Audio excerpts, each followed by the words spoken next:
Hola, ¿qué tal están? Heidegger y el existencialismo. En este vídeo comentaré algunas cuestiones relativas al problema del ser en Heidegger y en las filosofías de la existencia. Podemos pensar que es una idea común a varios filósofos contemporáneos la de que el problema tradicional del ser no es más que un pseudoproblema. En cualquier caso, también hay que decir que ha habido distintas corrientes fenomenológicas y también existencialistas en el siglo XX. Podemos también considerar que Heidegger establece que el problema central de la filosofía es precisamente el problema del ser, pero también podemos pensar en otros pensadores como Sartre, Jaspers y Marcel, que pueden ser considerados como filósofos existencialistas y que pues a lo largo de este vídeo comentaré algunas cuestiones sobre su filosofía. Podemos decir que se entiende por existencialismo toda filosofía que se conciba y ejercite como análisis de la existencia, siempre que por existencia se entienda el modo de ser del hombre en el mundo. Por tanto, el existencialismo es una corriente filosófica muy en boga en el siglo XX y también en el siglo XXI, en el que estamos, porque diríamos que se pone en tela de juicio el modo de ser humano y también se pone en discusión el mundo en el que estamos viviendo. En este aspecto hay que señalar que el ser del mundo no está solamente en el hombre o en la conciencia, sino que está en la propia realidad que vive el ser humano. Por otra parte, también la existencia influye en las actitudes, en las conductas, en las formas de ser y en los pensamientos humanos. En ese sentido, podemos decir que la existencia es esencialmente posibilidad y sus constitutivos son los modos posibles en los que el hombre se refiere al mundo, es decir, las posibilidades que están realmente determinadas por el propio mundo, por la propia realidad existencial. Hay también grandes filósofos existencialistas en España, como es el caso de Miguel de Unamuno, como es el caso también de pensadores también europeos como Karl Jaspers, ya citado, Marcel y otros. También se puede pensar en filósofos de la talla de Henri Bergson, que aunque bueno, desarrollaron un evolucionismo filosófico, una corriente más bien espiritualista, también tienen aspectos existencialistas. Y por supuesto, si pensamos en Sartre o pensamos, por ejemplo, también en Albert Camus, pues también hay un claro existencialismo en el ámbito europeo. En este sentido, podemos decir que a veces no se valora suficientemente lo que representa el existencialismo en la filosofía del siglo XX y del siglo XXI, pero tiene una importancia realmente extraordinaria. También la influencia del existencialismo en Latinoamérica o en Hispanoamérica también es algo a reconocer. En cuanto al existencialismo alemán, pues puede estudiarse en conexión con la influencia de Kierkegaard, que fue el gran creador del existencialismo en la primera mitad del siglo XIX aproximadamente, y de aquí de Kierkegaard derivan tres corrientes existencialistas alemanas como son la de Jaspers, en la que la existencia se estudia en sí misma y en sus relaciones a la objetividad y a la trascendencia. También la de Heidegger, que conecta su existencialismo con la fenomenología y también, en cierto sentido, con la hermenéutica y con el kantismo, con el vitalismo y con algunos temas de la metafísica tradicional. También se puede decir que Nietzsche, que es fundamentalmente un pensador vitalista, pues también tiene aspectos existencialistas en cuanto a su reflexión sobre la vida, precisamente. Y ya en el ámbito de la teología podemos pensar en Barth, en Karl Barth, que recoge de Kierkegaard la dimensión de la eternidad, podríamos decir, para vincularlo a otros temas tomados de Lutero y de Calvino y constituir el surgimiento reformista o conformar el surgimiento de la teología dialéctica.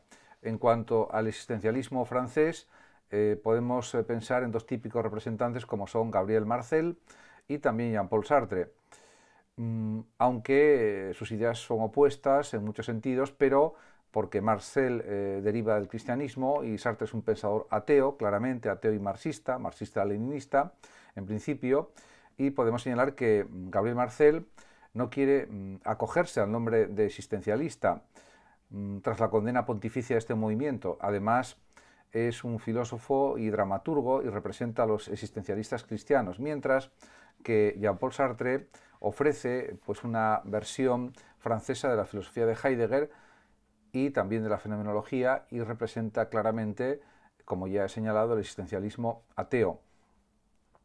Por otra parte está, como ya he señalado anteriormente, el existencialismo español, que está representado principalmente por Miguel de Unamuno, quien introdujo las ideas de Kierkegaard en el ámbito del pensamiento español, y no hay que olvidar también que pues Unamuno, en distintas obras que escribió, como por ejemplo del sentimiento trágico de la vida, la agonía del cristianismo, etc., pues plantea los puntos esenciales de lo que es el existencialismo: la angustia vital de saber que todos vamos a morir algún día, el deseo de vivir eternamente, de no morir tampoco, y la lucha entre el corazón y el cerebro, algo muy característico también del existencialismo.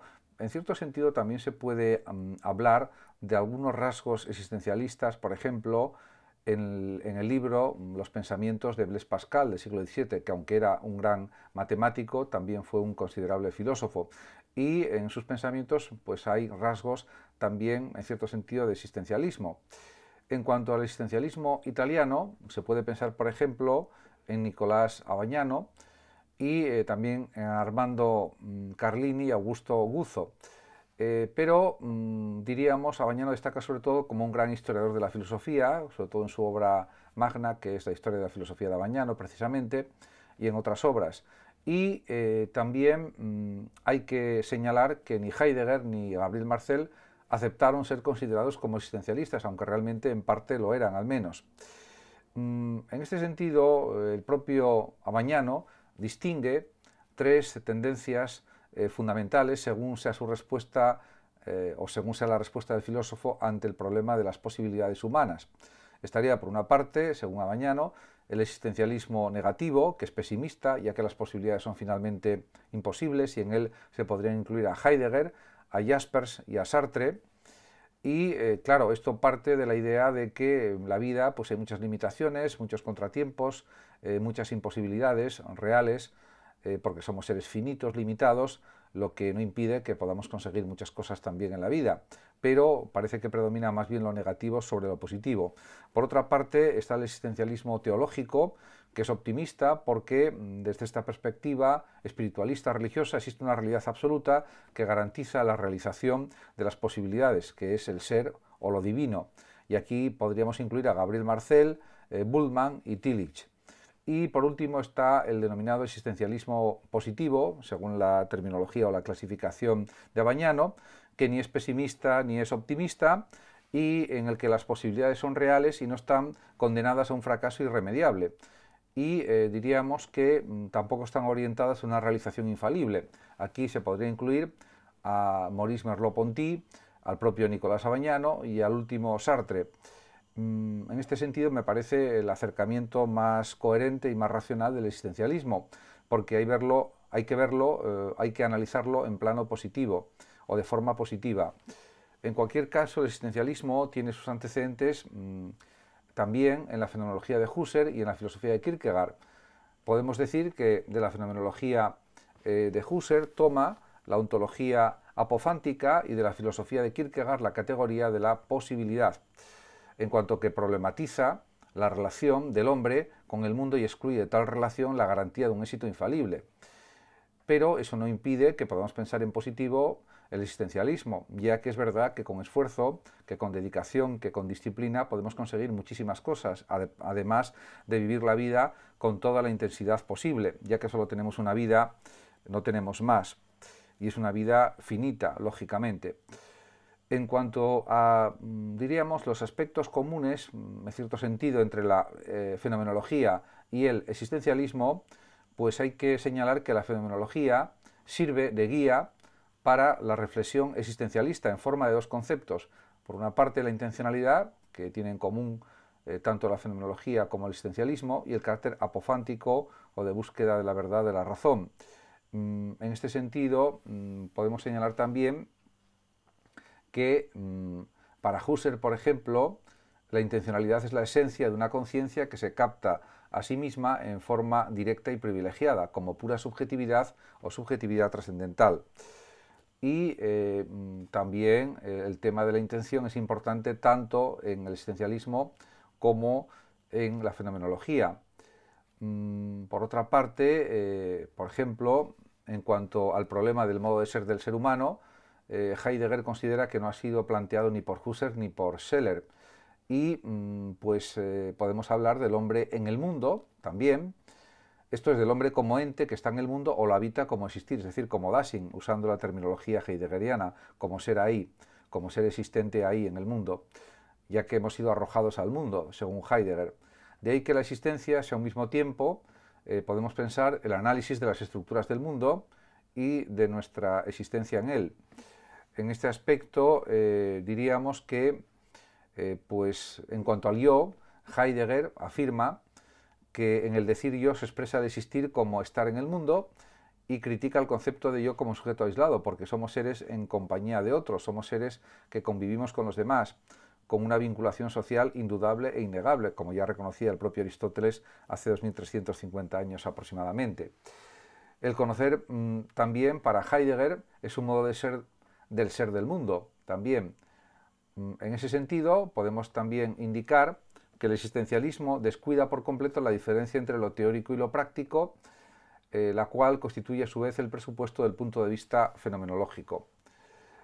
Karl Barth, por ejemplo, podemos considerar que es el representante más importante de la nueva corriente teológica del cristianismo reformado, y su obra más famosa es el comentario de la Epístola a los Romanos, donde Barth apela a la doctrina de Kierkegaard y parte de lo que Kierkegaard denominó la infinita diferencia cualitativa entre el tiempo, el hombre, y la eternidad, que es Dios. Esto es así, claramente, porque el hombre, para existir, debe comprender esta relación entre el hombre y Dios, que es muy diferente. Además, Barth excluye toda forma de inmanentismo o de subjetivismo para superar lo que él llama línea de la muerte, la cual separa claramente al hombre de la divinidad. En este aspecto, para Barth, Dios está absolutamente al otro lado de esa línea, esa absoluta trascendencia que no puede ser penetrada o entendida de ningún modo de una manera absoluta. Y en este aspecto, según Barth, la religión no traspasa el límite de dicha línea, pero llevando al hombre a la conciencia de culpa y nulidad, prepara la crisis de su salvación. En este sentido, cuando el ser humano toma conciencia de su nihilidad radical, se le abre la vía de la gracia. Nihilidad radical significa que es una nada en comparación con Dios. Por otra parte, también la existencia humana, desde esta perspectiva teológica de Barth, encuentra su fundamento en el reconocimiento del origen divino del propio ser humano y de los animales y de la creación, etc. También podemos pensar que la interpretación de la existencia y de todos los aspectos, o de todos sus aspectos en términos de posibilidad o de imposibilidad, es la característica filosófica fundamental de la especulación teológica de Barth. Este ha reconocido también el paralelismo de su propia especulación con la filosofía de Jaspers y sobre todo con la doctrina de las situaciones límite y de la trascendencia del propio Jaspers.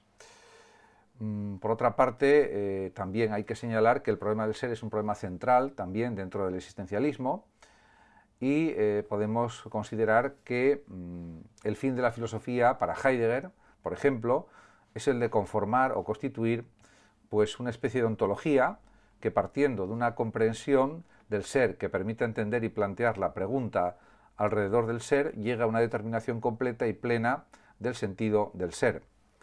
En este sentido, el ser para Heidegger siempre propio de un ente.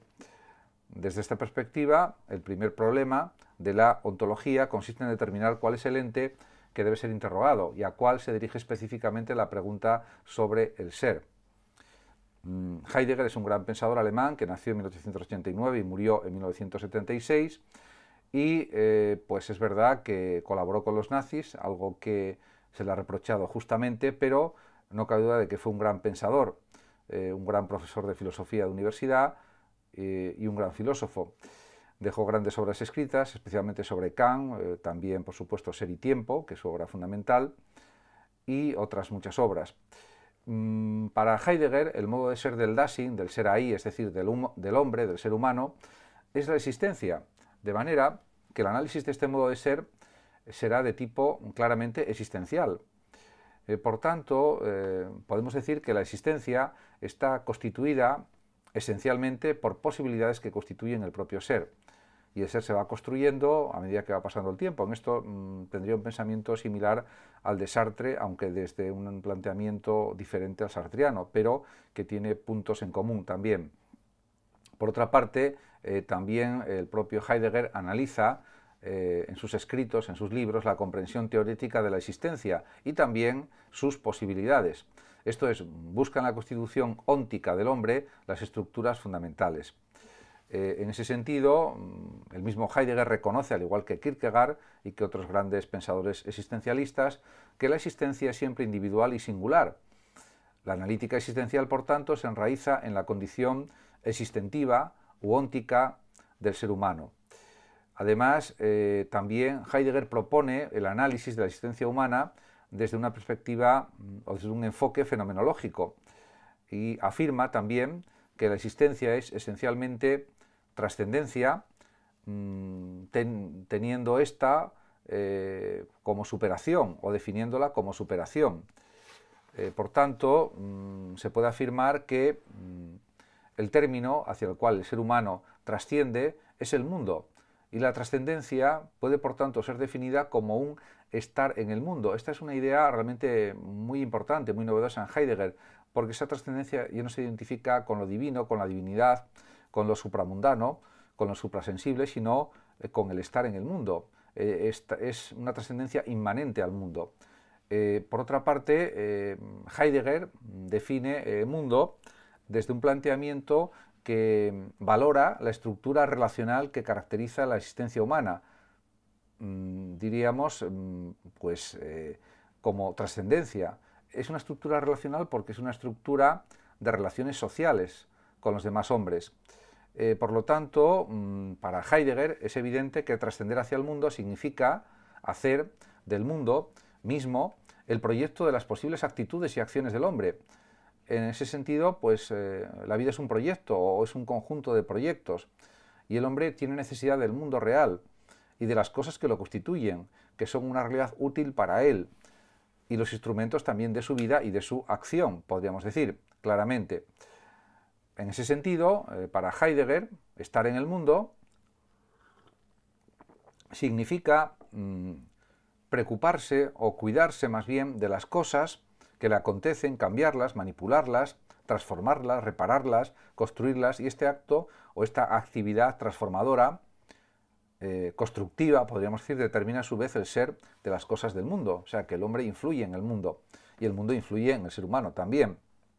Y para Heidegger, el ser de estas cosas consiste en servir de instrumentos para el hombre al ser utilizables.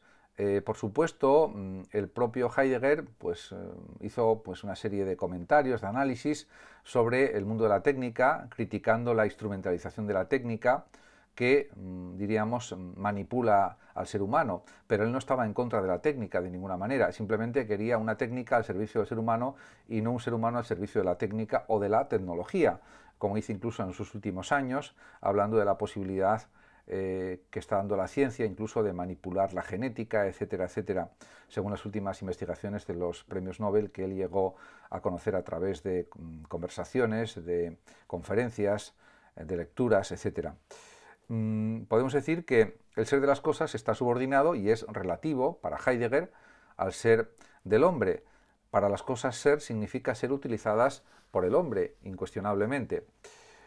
Por otra parte, la sustancia del Dasein para Heidegger es la existencia, la misma existencia, la cual fundamentalmente es apertura hacia el mundo y hacia los demás.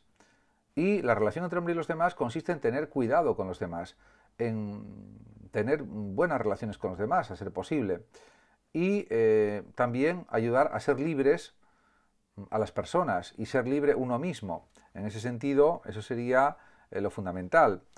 Y también, por supuesto, él habla de existencia auténtica e inauténtica. El Dasein, por ejemplo, es llamado a la existencia auténtica a través de la conciencia.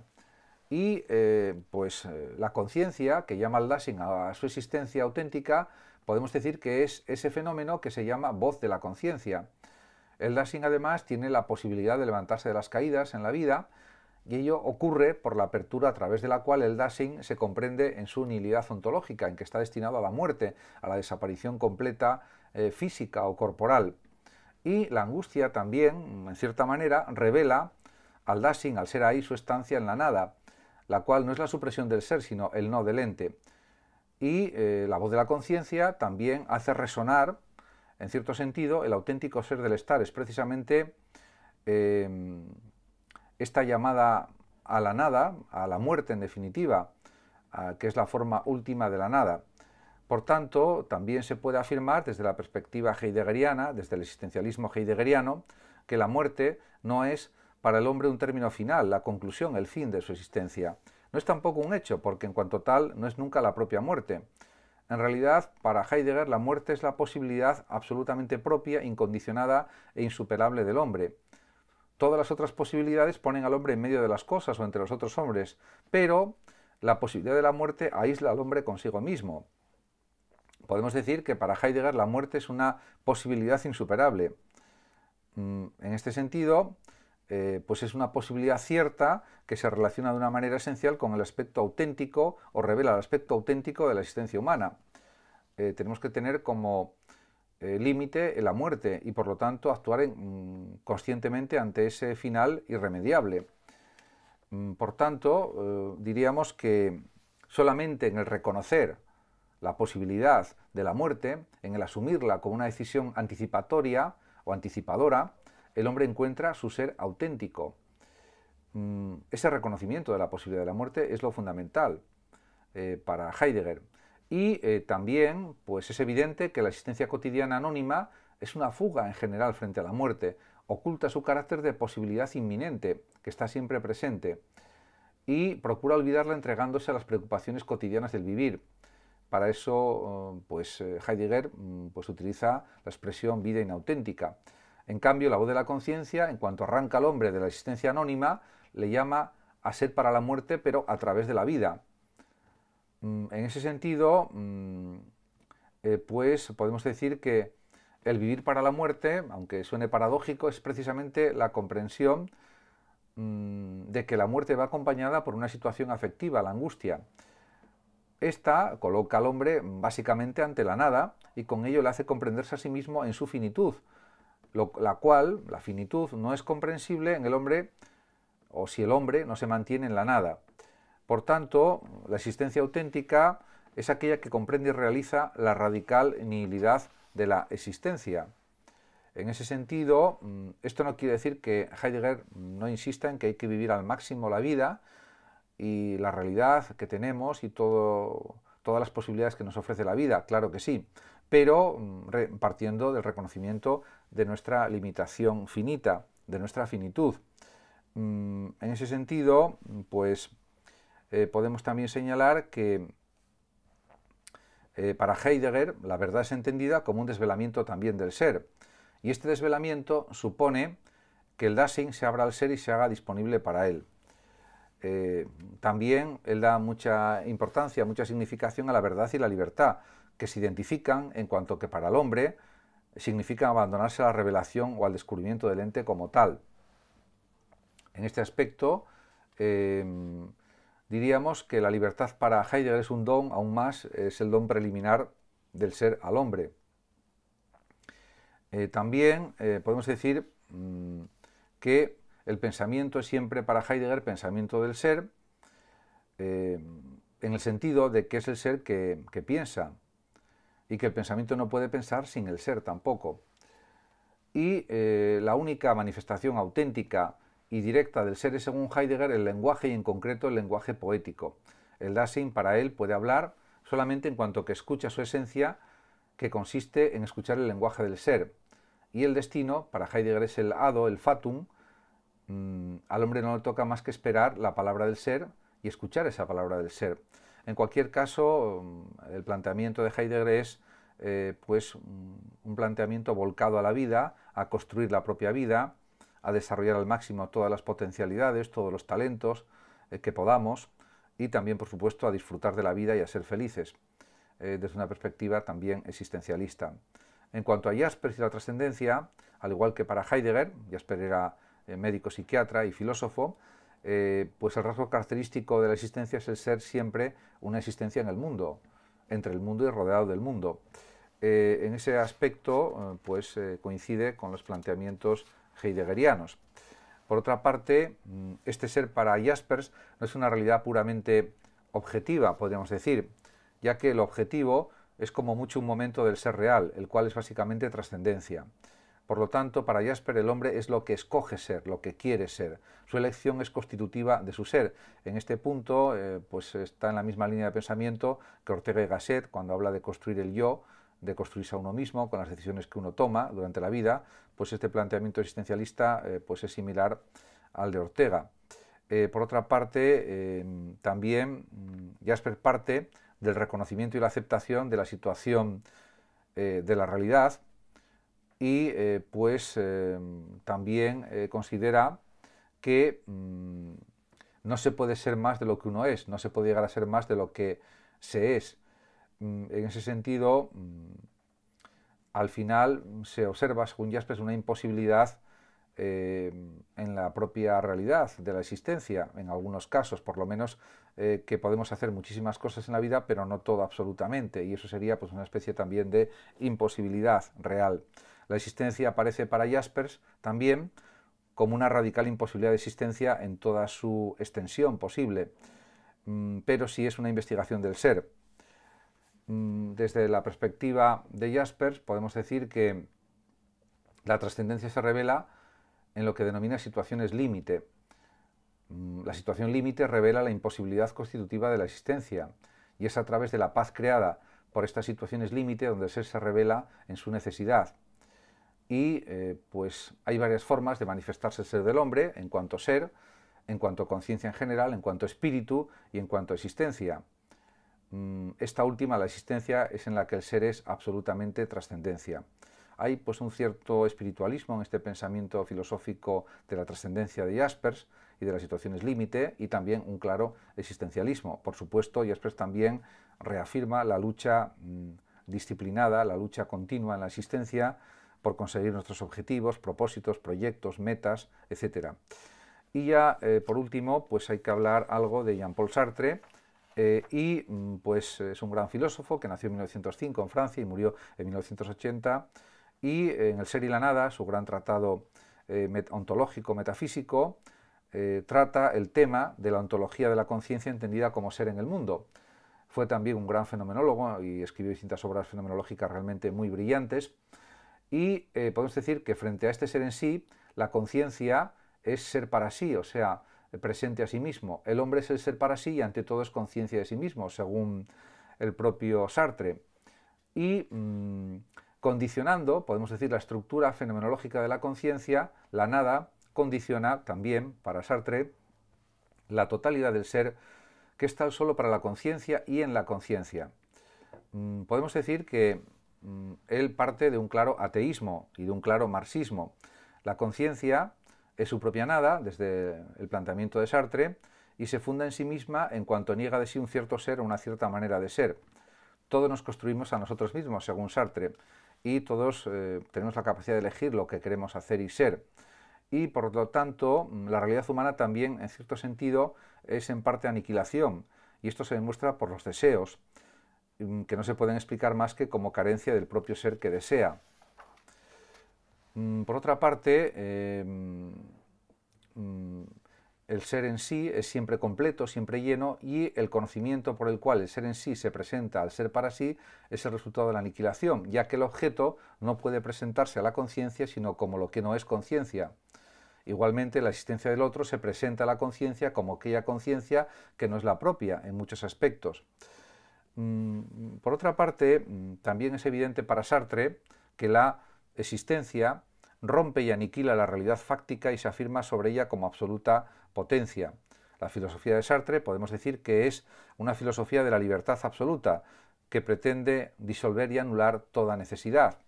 La libertad para Sartre también es la posibilidad permanente de ruptura o aniquilación del mundo, que es la estructura misma de la existencia. En cuanto al filósofo Gabriel Marcel y el misterio del ser, pues señalar que es uno de los representantes del existencialismo cristiano. Diríamos que este autor, Gabriel Marcel, este filósofo, ubica al ser en el ámbito del misterio, y el pensamiento filosófico de Gabriel Marcel se convierte en una acción en la cual podemos decir que el sujeto es el centro de una experiencia ontológica y además la vinculación al ser se descubre por medio de la vinculación a un ser, no por una intuición intelectual ni tampoco por un progreso infinito del pensamiento. En este sentido, el existencialismo de Marcel no termina por ello ni en la destrucción de la ontología ni en el sistema. Podemos decir que para Gabriel Marcel la significación ontológica de la esperanza y de la comunión personal evita todo nihilismo, incluyendo el nihilismo teórico. Por otro lado, para Gabriel Marcel la filosofía misma pues, es una especie de itinerario continuo de acuerdo con la condición itinerante del Homo Viator que establece Gabriel Marcel. Muchas gracias a todos por su atención, saludos como siempre a los oyentes de Radio Sofando de México y hasta mi próximo vídeo.